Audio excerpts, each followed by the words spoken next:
السلام علیکم دوستو، اللہ تعالیٰ کے فضل و کرم سے امیدوار ہوں کہ تمام بہنیں و بھائی خیر و عافیت سے ہوں گے۔ بھائی اور بہنوں، آج کا پیش کیا جانے والا یہ وظیفہ ان احباب کے لیے ہے کہ جن کے گھر میں تعویذات وغیرہ نکل آئے اور پھر کچھ سمجھ نہیں آتی۔ اکثر خیر کے تعویذات ہوتے ہیں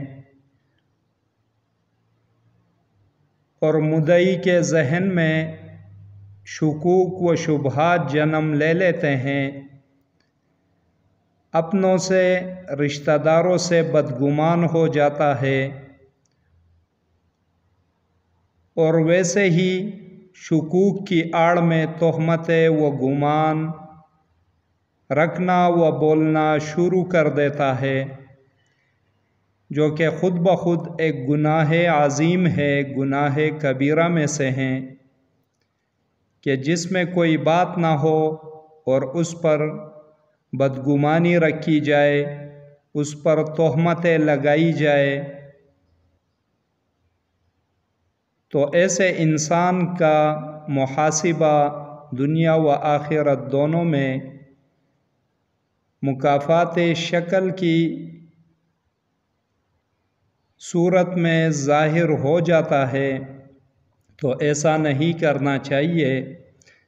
بس یاد رکھے کہ جس بھی بندے کو گھر میں کوئی تعویذ وغیرہ مل جائے، دکان میں، زمین میں، کہیں پر بھی، تو اسے کچھ تذکرہ نہ کرے، فوراً وضو کر لیں اور 101 دانوں والی تسبیح ہاتھ میں پکڑ کر اول درود ابراہیمی 3 مرتبہ، اس کے بعد یہ وظیفہ مبارک جو ہیں 1 مرتبہ پڑھ کے سنا رہا ہوں۔ بسم اللہ الرحمن الرحیم، اجب یا دردائیلو باذن یا قہارو، ہم اقسام اثرات عمل و عامل ختم شود و پلٹ شود بحق انا اعطیناک الکوثر فصل لربک وانحر ان شانئک هو الابتر۔ یہ 1 مرتبہ میں نے پڑھ کے سنا دیا۔ اسی طریقے سے صاحب عمل نے 101 مرتبہ پڑھ لینا ہے۔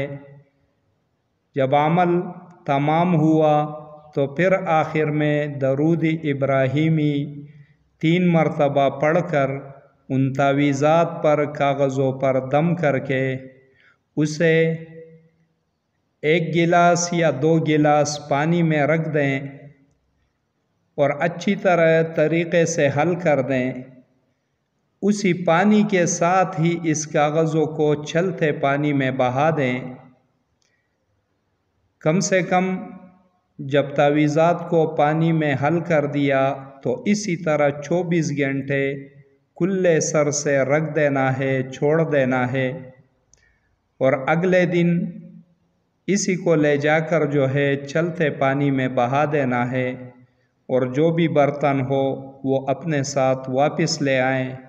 انشاءاللہ العزیز اسی وقت جو ہے جیسے ہی چلتے پانی میں پہنچا اثرات مکمل ختم ہو جائیں گے، چاہے خیر کے لیے ہو چکے ہو، چاہے شر کے لیے ہو چکے ہو، دونوں اقسام کے اثرات مکمل ختم ہو جائیں گے اور کلی و دائمی چھٹکارا نصیب ہو جائے گا۔